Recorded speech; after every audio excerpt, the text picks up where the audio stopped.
উন্নয়ন ধ্বংসকারীদের রুখে দিতে দেশবাসীর প্রতি আহ্বান জানিয়েছেন প্রধানমন্ত্রী শেখ হাসিনা। সকালে মিরপুর 10 নম্বর স্টেশনে মেট্রো রেলের ধ্বংসযজ্ঞ দেখতে গিয়ে তিনি এই আহ্বান জানান।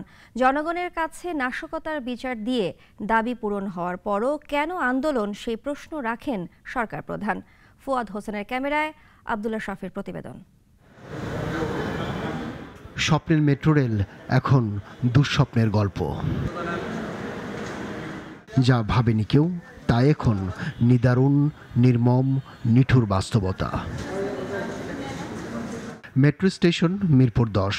প্রবেশপথ, দরজা, জানালা, fire detection, ticket booth, vending machine, নিরাপত্তা চৌকি, CC camera, TV, network system, কি ধ্বংস হয়নি? বলা যায় দাঁড়িয়ে আছে কেবল স্টেশনের অবকাঠামো। ট্রেন চলাচলের বাকি কলকবজার সবই অচল। সকালে ধ্বংসযজ্ঞ পরিদর্শনে যান প্রধানমন্ত্রী শেখ হাসিনা।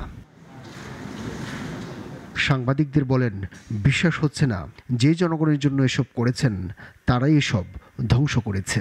দিনের পর ঘন্টার পর ঘন্টা ট্রাফিক জ্যামে আটকা পড়ে থাকার যে যন্ত্রণা, সেই যন্ত্রণা থেকে মুক্তি পেয়েছিলেন। ঘরে ফিরে সময়ের আগে ঘরে ফেরার একটা সুযোগ ছিল এবং তখন বেশ কিছু সময় পেতেন পরিবারের সঙ্গে বসে অন্তত কিছু সময় কাটাতে।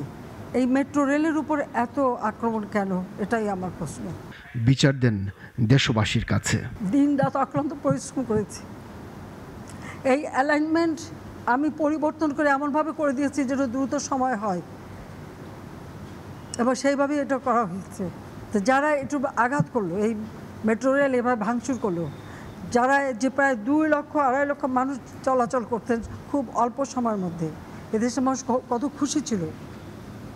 তো তাদের সব আনন্দ যারা নষ্ট করলো, যাদের আরামে যে চলাফেরা করতে পারতো সেই চলাফেরা পথ যারা রুদ্ধ করে দিল, তাদের বিচার এদেশের জনগণকেই করতে হবে।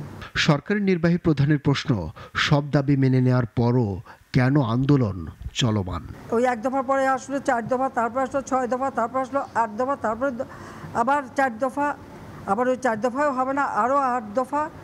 এইভাবে এমন একটা পরিবেশ সৃষ্টি, আর সেই সাথে সাথে এই ধ্বংসযজ্ঞ। যে দাবি তারা করেছিল, সমস্ত দাবি শুধু মানা না, তার থেকে বেশি আমরা দিয়েছি, হাইকোর্টে দিয়ে দিয়েছে। তারপরেও কিন্তু এখন থামেনি। কেন থামেনি?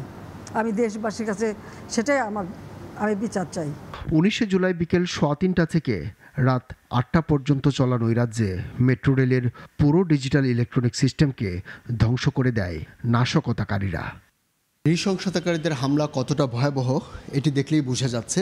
কারণ শুধুমাত্র টিকিট বিক্রির যে বাহিরের কেন্দ্রটা, মেশিনটা যদি নষ্ট করা হতো সেটিই করেনি, তারা ভিতরের যে সার্ভার রুম আছে সেটিও একবারে ধ্বংস করে দিয়ে গিয়েছেন। এবং বলা হচ্ছে যে এই সব কিছু মিলিয়ে এগুলো ঠিক করে মেট্রো রেল স্টেশন চালু করতে আসলে ঠিক কতদিন সময় লাগতে পারে বা কতদিন পর চলতে পারে সেটি ঠিক এখনই বলা যাচ্ছে না। মেট্রো রেল 10 নম্বর স্টেশন থেকে আব্দুল্লাহ শাফি, নাগরিক। ওয়ালটন এয়ার কন্ডিশনার এক্সচেঞ্জ অফারে স্প্লিট এসিতে 23,000 টাকা পর্যন্ত নিশ্চিত ছাড়।